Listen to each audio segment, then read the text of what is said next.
रोहित जी नमस्कार। आप राष्ट्रीय पाठ्यचर्या की रूपरेखा 2005 की संचालन समिति के सदस्य रहे हैं, तो इसके निर्माण प्रक्रिया में योगदान देते हुए जो आपके प्रक्रियाओं के अनुभव रहे हैं वो हम जानना चाहेंगे। और दूसरा कि इसके निर्माण के तात्कालिक सरोकार क्या रहे थे।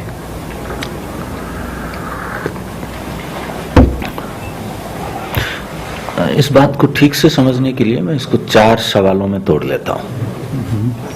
एक तो प्रक्रिया क्या रही राष्ट्रीय पाठ्यचर्या दस्तावेज बनाने की, दूसरा अनुभव क्या रहे, और तीसरा तात्कालिक सरोकार, और चौथा स्रोत।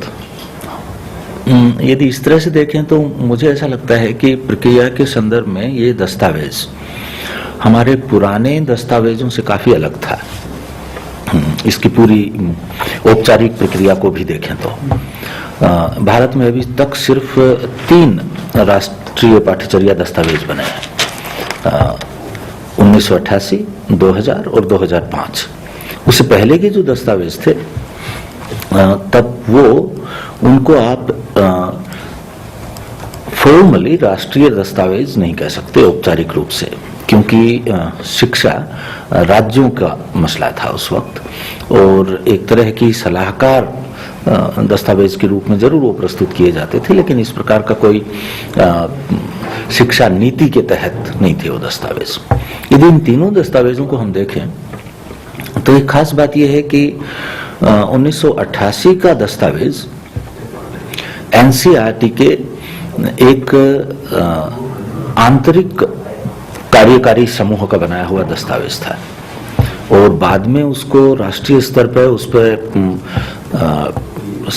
बहुत सारी गोष्ठियां की गई, बातचीत हुई, टीचर्स से भी बातचीत हुई, लेकिन उसमें लोग जो थे बनाने वाले और लोगों की बातचीत को समाहित करने की जिम्मेदारी जिन पर थी, वो सारे के सारे एनसीईआरटी के आंतरिक लोग थे। ठीक यही बात 2000 का दस्तावेज है उसके साथ भी हुई। ये ठीक है कि कुछ प्रगति 2000 के दस्तावेज में ये हुई कि जो रीजनल लेवल पे गोष्ठियां हुई, सेमिनार हुए क्षेत्रीय लेवल पे, वो ज्यादा व्यवस्थित ढंग से और शायद संख्या में भी ज्यादा हुए, और राष्ट्रीय स्तर पर भी 1 से अधिक गोष्ठियां हुई, लेकिन फिर भी वो समूह पूरा का पूरा आंतरिक था। ये जो दस्तावेज है ये उससे बहुत भिन्न था प्रक्रिया में। पहले तो इसमें एक नेशनल स्टीयरिंग कमेटी का गठन किया गया, जिसमें लगभग 35-36 लोग थे उसमें, और एनसीईआरटी के लोग शायद 5-6 ही थे, तो बाकी सब लोग बाहर से थे। इससे एक बात ये भी हुई कि किसको आप राष्ट्रीय पाठ्यचर्या में राय देने के काबिल मानते हैं और किसको नहीं मानते हैं, ये दायरा काफी खुल गया। तो इसमें साहित्यकार थे जिन्होंने शिक्षा में कभी हो सकता है औपचारिक शिक्षा में सीधा काम नहीं किया, ऐसे लोग थे। तो एक तो स्टीयरिंग कमेटी थी, लेकिन एक इससे भी बड़ा ग्रुप था, क्योंकि इस दस्तावेज के साथ साथ ये महसूस किया गया था कि कोई भी पाठ्यचर्या दस्तावेज जब बनता है तो उसके पीछे बहुत सारी मान्यताएं, बहुत सारा विभिन्न विषयों का ज्ञान उनके, और बहुत सारे मुद्दों का क्या राष्ट्रीय सहमति है वो भी उसकी झलक आनी चाहिए। और इसलिए इसके साथ साथ 18 या 19 पोजीशन पेपर भी बने। तो हर पोजीशन पेपर में एक चेयरपर्सन और उसके साथ शायद 10 से लेके 13-14 तक के नेशनल फोकस ग्रुप भी बने। तो इस तरह से जो कुल लोग शामिल हुए इस पूरी प्रक्रिया में, वो कोई 350-400 लोग डायरेक्टली शामिल हो गए, या तो फोकस ग्रुप पेपर्स पे या स्टीयरिंग कमेटी में। तो ये तादाद काफी बड़ी थी। फिर ये जो मीटिंगें होती थी इसके, वो अलग अलग जगह पे हुई। स्टीयरिंग कमेटी की भी और फोकस ग्रुप पेपर जो थे उन्होंने तो की जानबूझ के। तो एक तरह से सारे देश में इतने सारे 18 पोजीशन पेपर्स की मीटिंग हो रही है और मूल दस्तावेज की मीटिंग हो रही है, इसलिए बात लोगों की नजर में आ गई। और फिर उनकी मिनट्स और कुछ जो भी दस्तावेज बन रहे थे वो प्रक्रिया के साथ साथ ही इंटरनेट पर रख दिए गए थे। तो उस पर लोग उसको पढ़ते थे और सलाह देते थे। इसकी जो फाइनल ड्राफ्टिंग कमेटी थी उसमें भी एनसीईआरटी के लोग एक दो ही थे और बाहर के और लोग थे। इंटरप्रिटेशन ये था इस सारी चीज में कि एनसीईआरटी का नाम ही नेशनल काउंसिल है। तो काउंसिल का मतलब ये नहीं होता है कि वो कोई डिपार्टमेंट है जो इंटरनली सब कुछ कर लेगा। वो तो एक प्रकार की काउंसिल है जो सारे राष्ट्र को उसमें शामिल करेगी। मुझे ऐसा लगता है कि प्रक्रिया में ये भावना इस दस्तावेज में काफी साफ तरीके से और घोषित रूप में इसका अखबारों में भी छापे गए थे। जैसे मुझे याद है पाठ्यचर्या का जो फोकस ग्रुप था उसका एक पूरा विज्ञापन छपा था कि आपके जो इस पे कमेंट्स हैं वो आप हमें इनके बारे में करके भेजिए। तो और एक दूसरे तरीके से शायद इसको लोगों के बीच में ले जाने की प्रक्रिया भी चली। हाँ, इसकी एक सजग कोशिश ये हुई थी कि जो जिनको हम पारंपरिक तौर से शिक्षा से संबंधित लोग मानते रहे हैं, सिर्फ पूरी बातचीत वहीं तक शामिल नहीं रहे, बातचीत उससे आगे जाए। ये शिक्षा के सिद्धांत और एक डेमोक्रेसी में शिक्षा दोनों को ध्यान में रखते हुए एक उपयुक्त बात थी। एक्चुअली जॉन वाइट ने एक पर्चे में काफी डिटेल में ये इस बात के लिए आग्रह किया है और तर्क दिए हैं कि राष्ट्रीय पाठ्यचर्या जैसे दस्तावेजों के कुछ हिस्से, खासकर उद्देश्य और किन मूल्यों को लेकर शिक्षा को आप संचालित करना चाहते हैं, ये राष्ट्र का कोई एक तबका तय नहीं कर सकता। और इसमें राजनीतिज्ञ, शिक्षक, माता पिता, क्योंकि राष्ट्र की शिक्षा राष्ट्र के हर व्यक्ति के जीवन पर प्रभाव डालती है और इसलिए ये सबके लिए खुला है, एक्सपर्ट्स के हाथ में नहीं दे सकते। तो इस दस्तावेज में ये कोशिश हुई, इस दस्तावेज की प्रक्रिया में। इसके अनुभव तो ये एक तरह का व्यक्तिगत सवाल भी है, क्योंकि इस प्रक्रिया में शामिल सब लोगों के अनुभव जरूरी नहीं है कि एक जैसे हुए हों। तो मुझे जो इसमें सारी बातचीत लगी,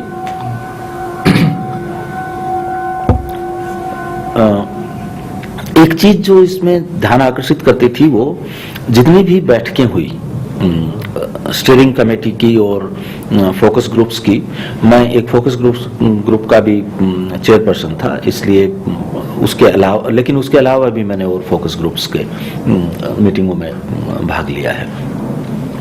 जो चर्चाएं होती थी वो काफी संजीदगी से होती थी और ऐसा नहीं था कि जैसा अमूमन अपने यहाँ होता है कि आपने जो कहा, हाँ आप भी ठीक कहते हैं, मैं भी ठीक कहता हूँ।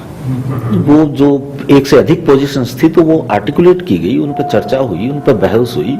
और जब आप राष्ट्रीय दस्तावेज बनाते हैं तो आखिर में एक सहमति तो बनाई नहीं होती है, वरना बात आगे नहीं बढ़ेगी। लेकिन उस सहमति बनाने की प्रक्रिया में जो सैद्धांतिक मुद्दे थे वो उजागर हुए और जो असहमतियां थी वो भी उजागर हुई और उन असहमतियों से आगे बढ़ के फिर सहमति कैसे बनाई जाए। हमेशा ऐसा होता है कि जब आप दो अलग अलग पोजीशन लेते हैं और उसमें आपको सहमति बनानी हो तो आपको थोड़ा सा उन दोनों से ऊपर उठ के अधिक जनरल प्रिंसिपल पर पहुंचना होता है, अधिक सामान्य सिद्धांत पर पहुंचना होता है। तो ये प्रक्रिया वहां बहुत साफ थी। दूसरी बात, लोगों में बहुत उत्साह था। कुछ दूसरी बातें भी हैं, मतलब इस प्रकार की प्रक्रियाएं हमेशा ही एकदम साफ सुथरे ढंग से नहीं चल सकती हैं। एक जो बड़ी समस्या मुझे लगी वो ये लगी कि समय बहुत कम था और इसलिए लगातार समय का दबाव लोगों पर रहता था। तो एक 2 दिन की मीटिंग है और उसमें आपके पास 10 मुद्दे हैं और उसमें सारे लोग अपनी बात कहना चाहते हैं, उस पर ढंग से विवेचना भी करना चाहते हैं। तो कई बार उसमें जरूर थोड़ी समस्या लगती थी, लेकिन बाद में अगली मीटिंग में उसके लिए लोग नोट्स लेके आते थे, बीच में ईमेल पर बातचीत होती थी, इनफॉर्मल बातचीत होती थी। उस सब के बावजूद मुझे ऐसा लगता है कि ऐसा काम करने के लिए जो समय दिया गया था वो बहुत कम था। मेरा अपना अनुभव ये है कि आप इतने बड़े स्तर पर यदि किसी राष्ट्रीय पाठ्यचर्या दस्तावेज को रिव्यू करना चाहते हैं तो उसके लिए आपको 1.5 से 2 वर्ष चाहिए, और इसमें शुरू में तो बहुत ही कम समय दिया गया था। मुझे ठीक से याद नहीं है, कहीं एनसीईआरटी के दस्तावेजों में मिल जाएगा आपको, शायद 6-7 महीने ही दिए गए थे, हालांकि बाद में इसको साल भर लग गया था। लेकिन आपको घोषित रूप से 1.5 वर्ष की जरूरत पड़ती है। तो ये एक और चीज थी इसमें। इंटरेक्शन बहुत सारे लोगों से हुआ, टीचर्स वगैरह से, वो भी अच्छा अनुभव रहा। अब यदि हम इसके सरोकारों पर आए तो ये भी मुझे लगता है कि लोग अलग अलग अंदाज में देखेंगे। इसके साथ मैं एक सवाल ऐड कर देता हूँ। वो सवाल ये है कि आपने कहा कि 1988, 2000, 2005 ये 3 जो शिक्षाक्रम के दस्तावेज बने, तो एक आपने प्रक्रिया के फर्क, मतलब प्रक्रिया को आपने 2005 के संदर्भ में कहा, तो ये जो बाकी के थे उनके में भी कहा, लेकिन क्या इनके सिद्धांतों और सरोकारों में भी कोई फर्क है क्या? ये 3 दस्तावेज जो 2005 में बना, वो इनसे किस तरीके से भिन्न आप इसको देखते हैं? देखिए, सिद्धांतों और सरोकारों का जो फर्क है वो प्रक्रिया और अनुभव से नहीं आ सकता, वो उनके अध्ययन से आएगा। तो उसको, उस सवाल को जोड़ना है तो हम उस पर बात कर सकते हैं, और तीनों में कुछ समानताएं हैं, कुछ भेद हैं, उनकी बात अपन कर सकते हैं, वो उपयोगी भी है। लेकिन पहले यदि उस वक्त जो सरोकार थे सीधा सीधा उनकी हम थोड़ी बात करें और उसके बाद इसको जोड़ लेंगे। तो जो पत्र लिखा गया था MHRD से, उसमें एक बात ये कही गई थी कि 1993 में शिक्षा बिना बोझ की जो यशपाल कमेटी की रिपोर्ट छपी थी, वो कुछ चीजें की तरफ ध्यान आकर्षित किया था, और उसमें पाठ्य पुस्तकों से लेके पाठ्यक्रम और कक्षा में किस तरह से पढ़ाया जाए, इस पर कुछ रिकमेंडेशंस थी। और हमारे दस्तावेजों में उसकी मोटी मोटी स्वीकृति के बावजूद भी वो चीजें नहीं हुई थी। तो एक सरोकार जो था वो तो आप उसको शिक्षण शास्त्रीय सरोकार कह सकते हैं, जिसमें बच्चे को कितना पढ़ाएं, उस पर बोझ कितना हो, समझ में कितनी गहराई से जाएं, क्लास में पढ़ाने का तरीका क्या हो, पाठ्यपुस्तकें कैसी हो। तो एक आप बहुत स्ट्रॉन्ग शिक्षण शास्त्रीय सरोकार कह सकते हैं। दूसरा आप पाएंगे इस दस्तावेज के आखिर में, शायद वो चिट्ठी है कहीं, दूसरा आप पाएंगे कि उसमें हमारे संविधान की भूमिका जो है वो, उसका काफी बड़ा हिस्सा उस पत्र में उद्धृत है। और वो बहुत स्पष्ट रूप से जो दूसरा सरोकार को रेखांकित करता है वो था कि शिक्षा को प्रजातंत्र, लोकतंत्र और सामाजिक न्याय और बराबरी के मसलों से और गहराई से जोड़ने की जरूरत है, जितना हम अभी तक कर पाए हैं। और वो दोनों दृष्टि से, शिक्षा के बारे में हम जिस नजरिए से सोच सकते हैं उस नजरिए में भी, और शिक्षा पे हम जिस तरह से काम करते हैं और बच्चे जितना सीख पाते हैं उसमें समानता लाने की और सामाजिक न्याय लाने की बात भी, ये दूसरा सरोकार उसमें काफी महत्वपूर्ण था। मुझे ऐसा भी लगा कि जो अलग अलग समूह बने थे पोजीशन पेपर्स के लिए, वो और स्टीयरिंग कमेटी इन दोनों सरोकारों को लेके बहुत जागरूक थी, और लगातार इस पर बातचीत हुई इस सारे दस्तावेज निर्माण की प्रक्रिया में।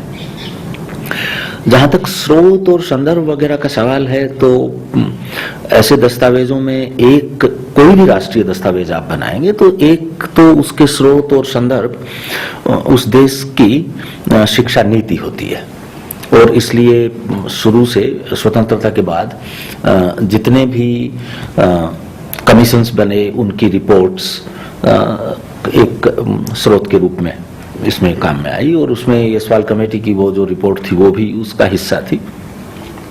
दूसरा, पाठ्यक्रम कहीं वैक्यूम में तो बनते नहीं हैं, तो उससे पहले के भी दस्तावेज होते हैं। तो जितने भी दस्तावेज राष्ट्रीय स्तर पर बनाए गए थे, जहां तक मेरी जानकारी है, पहला दस्तावेज 1975 में बना था। एनसीईआरटी ने पूरे राष्ट्र के लिए जो कोशिशें की थी, वो सारे दस्तावेज भी उसकी संदर्भ सामग्री का हिस्सा थे। जो तीसरी चीज होती है वो जो अध्ययन हुए हैं उस देश में शिक्षा को लेके, उसकी प्रक्रिया को लेके, बच्चों के सीखने को लेके, कौन से बच्चे स्कूल आ रहे हैं, कौन से नहीं आ रहे हैं, सीखने में कितना भेद है लड़के लड़कियों में या जातियों के आधार पर, तो वो सब बातचीत उसमें थी। और बहुत बड़े स्तर पर जो लोग थे, क्योंकि वो विश्वविद्यालयों के विभिन्न प्रकार के शिक्षाविद, पत्रकार और साहित्यकार थे, इसलिए उनका अपना जो साहित्य था उनके विषयों से संबंधित दुनिया भर में जो भी रिसर्च हो रही थी अलग अलग विषयों में, उदाहरण के लिए हम ये कहें कि मैथमेटिक्स पेडागोजी पर जो पेपर था, मैथमेटिक्स एजुकेशन पर, उन लोगों ने जो भी रिसर्च मैथमेटिक्स को पढ़ाने में हो रही है उसका उपयोग किया। तो जो शैक्षिक साहित्य है थ्योरी को लेके, वो भी सारा इस संदर्भ का हिस्सा था। उन सबको काम में ला सकते थे, और लेकिन मुझे जो बात महसूस हुई वो ये हुई कि भारतीय संदर्भ में हमारी नीतियों को इसके सारे कार्यक्रम में केंद्र में रखा गया था। अब आपने जो सवाल पूछा था कि इन तीनों के सरोकारा में किस प्रकार का भेद है, तो बाकी की प्रक्रियाओं के बारे में तो मैं नहीं कह सकता, लेकिन इन तीनों दस्तावेजों को यदि आप साथ पढ़ के देखें तो मेरी कुछ मान्यताएं हैं। ये अब थोड़ा एकेडमिक सवाल हो गया है, और कोई भी एकेडमिक सवाल का एक जवाब नहीं होता, उसके एक से अधिक जवाब होते हैं। तो कोई दूसरे व्यक्ति से आप बात करेंगे तो वो शायद दूसरे ढंग से इसका जवाब दे। लेकिन मेरा एक ख्याल है कि 1988 के दस्तावेज पर शिक्षा राष्ट्र निर्माण के लिए और व्यक्ति को राष्ट्रीय संसाधन के रूप में देखना बहुत रेखांकित हो गया है, उस पर बहुत जोर दिया गया है। और जो दूसरी बात उसमें उभर के आती है, एक तो राष्ट्र निर्माण के लिए और आर्थिक उन्नति के लिए राष्ट्र की जितने भी प्रक्रियाएं हैं सामाजिक बदलाव की, उसमें योगदान के लिए, उसमें एक से अधिक जगह ये वाक्य है कि education is a powerful instrument for social change, और education is a powerful instrument for national progress. तो शिक्षा के उद्देश्यों को और शिक्षा को पूरी तरह से राष्ट्रीय उद्देश्य या गोल्स जो हैं उनको प्राप्त करने के इंस्ट्रूमेंट के रूप में उसमें देखा जा रहा है। मुझे ऐसा लगता है कि एक कोठारी कमीशन की रिपोर्ट जो है उसकी छाया उस पर बहुत गहरी है।